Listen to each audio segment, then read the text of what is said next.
Assalamualaikum warahmatullahi wabarakatuh. Pada pertemuan ini, kita akan membahas materi mengenai laju reaksi. Nah, materi ini sangat berhubungan erat dengan reaksi kimia. Sehingga sebelum kita mempelajari materi laju reaksi, kita review kembali ingatan mengenai ciri-ciri reaksi kimia. Suatu zat dikatakan mengalami reaksi kimia jika zat-zat tersebut memiliki ciri-ciri sebagai berikut. Yang pertama yaitu terbentuknya endapan, yang kedua terjadinya perubahan warna, yang ketiga terbentuknya gas, dan yang keempat terjadinya perubahan suhu. Nah, di sini jika kita mempunyai paku, kemudian paku itu kita simpan atau diamkan di udara terbuka selama hampir 1 tahun, maka paku itu akan berubah menjadi karat. Nah, pada proses perkaratan paku ini, di sini terdapat satu ciri reaksi kimia, yaitu terbentuknya endapan. Karena sebenarnya karat paku ini merupakan suatu endapan yang berwarna kuning, sehingga dikatakan bahwa proses perkaratan paku ini merupakan reaksi kimia. Kemudian, kalau misalnya kita menyalakan kembang api, maka ketika kita menyalakan kembang api, di situ akan terjadi bunga api yang berwarna-warni dan juga suhu di sekitar kembang api itu akan menjadi panas. Nah, pada peristiwa ini terdapat 2 ciri reaksi kimia, yaitu terjadinya perubahan warna dan terjadinya perubahan suhu. Sehingga dikatakan bahwa ketika kita menyalakan kembang api, maka di situ kita sedang melakukan reaksi kimia. Nah, yang menjadi pertanyaannya, kalau pada proses perkaratan paku itu membutuhkan waktu yang sangat lama, sedangkan untuk reaksi yang terjadi pada saat kita menyalakan kembang api itu reaksinya cepat. Nah, yang jadi pertanyaannya, mengapa ada reaksi yang berlangsung cepat dan ada reaksi yang berlangsung lambat?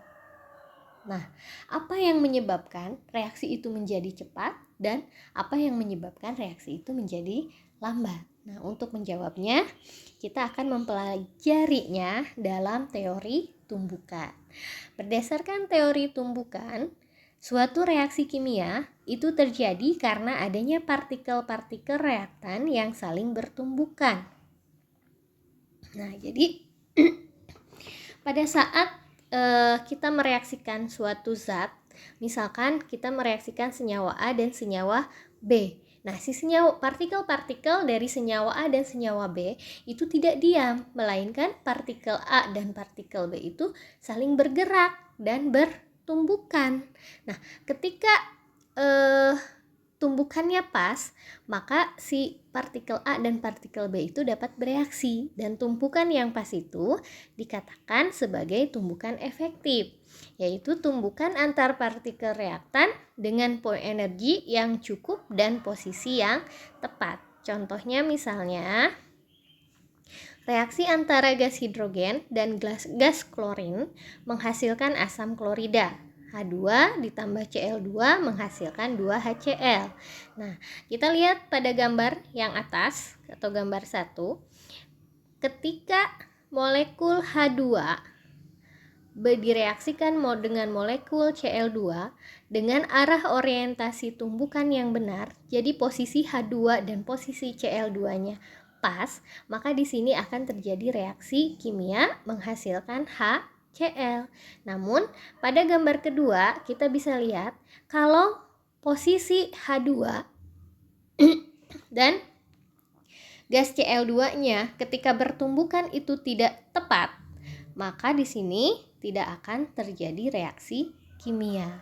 Nah, apa yang menyebabkan suatu partikel itu dapat bertumbukan? Yaitu karena adanya energi kinetik.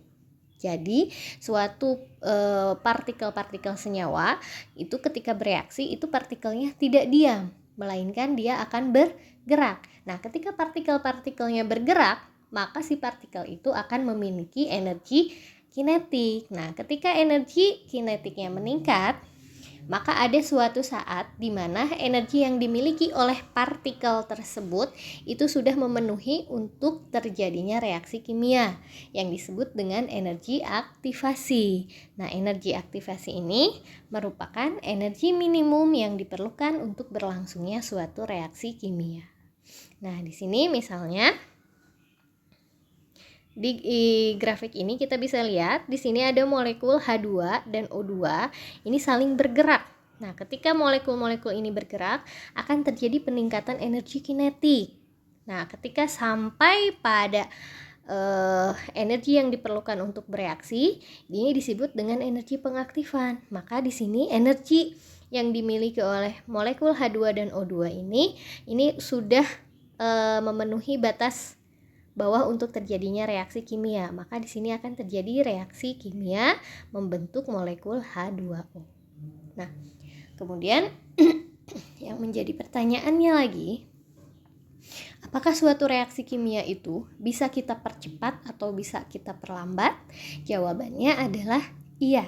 Karena dalam reaksi kimia itu ada faktor-faktor yang dapat mempengaruhi laju reaksi atau ada faktor-faktor yang dapat mempengaruhi kecepatan reaksi. Yang pertama adalah konsentrasi. Nah, konsentrasi ini biasanya dinyatakan dalam molaritas, yaitu perbandingan jumlah mol zat terlarut dalam 1 liter larutan. Dan satuan dari molaritas adalah molar. Contoh pengaruh konsentrasi terhadap laju reaksi bisa kita lihat dari data di bawah ini, yaitu ada reaksi antara senyawa A dan B menghasilkan C. Maka di sini yang menjadi reaktannya adalah A dan B. Nah, pada tabel kita bisa melihat di sini ada perbedaan konsentrasi.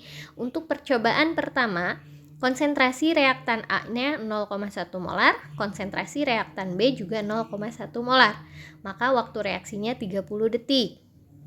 Sedangkan pada percobaan kedua, konsentrasi A-nya tetap 0,1 molar, namun konsentrasi B-nya diperbesar menjadi 1 molar. Maka waktu reaksinya adalah 15 detik. Nah, dari tabel ini kita bisa tahu bahwa semakin besar molaritasnya, maka laju reaksinya semakin cepat. Nah, mengapa hal ini bisa terjadi? Itu bisa kita jelaskan pada gambar di bawah, pada gambar berikut ini. Nah, di sini ada 2 gambar. Gambar A ini menunjukkan keadaan partikel-partikel pada konsentrasi rendah, dan gambar B menunjukkan keadaan partikel pada konsentrasi yang tinggi. Nah, pada konsentrasi yang rendah, jarak jumlah partikelnya itu akan sedikit dan jarak antar partikelnya menjadi renggang.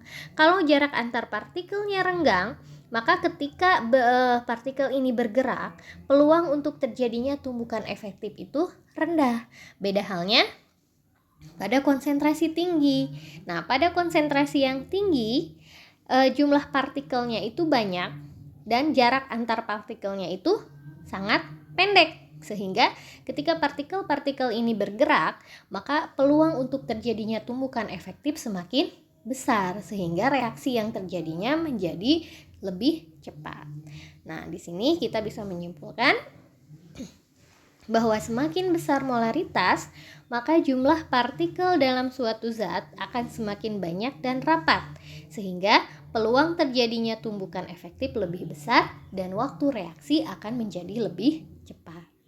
Faktor yang kedua adalah luas permukaan. Nah, kita bisa melihat data reaksi antara senyawa A dan B menghasilkan senyawa C dengan luas permukaan yang berbeda. Nah, di sini pada percobaan 1, bentuk reaktan A adalah kepingan, konsentrasi B-nya 1 molar, waktu reaksinya 30 detik.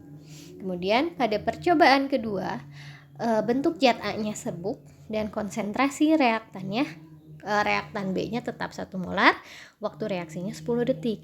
Nah, di sini ternyata perbedaan bentuk zat atau perbedaan luas permukaan ini sangat berpengaruh terhadap waktu reaksi, di mana semakin besar luas permukaan bidang sentuh zat, maka laju reaksinya akan semakin cepat.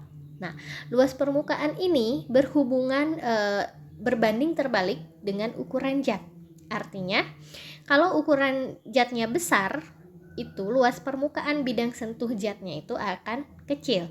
Tapi ketika ukuran zatnya kecil, maka luas permukaan bidang sentuh zatnya itu akan besar. Sehingga di sini bisa disimpulkan bahwa semakin kecil ukuran partikel zat, maka semakin besar luas permukaan bidang sentuh zat.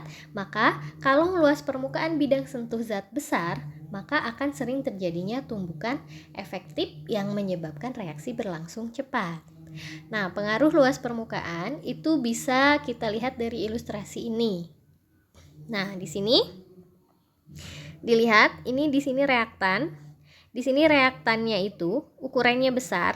Karena ukurannya besar, maka bidang sentuh antara zat satu dengan zat yang lainnya itu akan mengecil, karena molekul-molekul zat lain itu hanya bisa bertumbukan dengan partikel-partikel yang ada di sisi luar dari zat yang ini, yang warna hijau.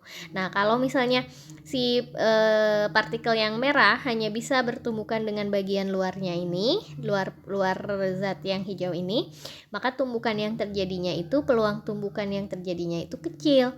Beda halnya kalau misalnya si ukuran zat yang hijau ini kita perkecil, artinya bidang sentuh antara partikel yang merah dengan partikel yang hijau itu akan semakin banyak.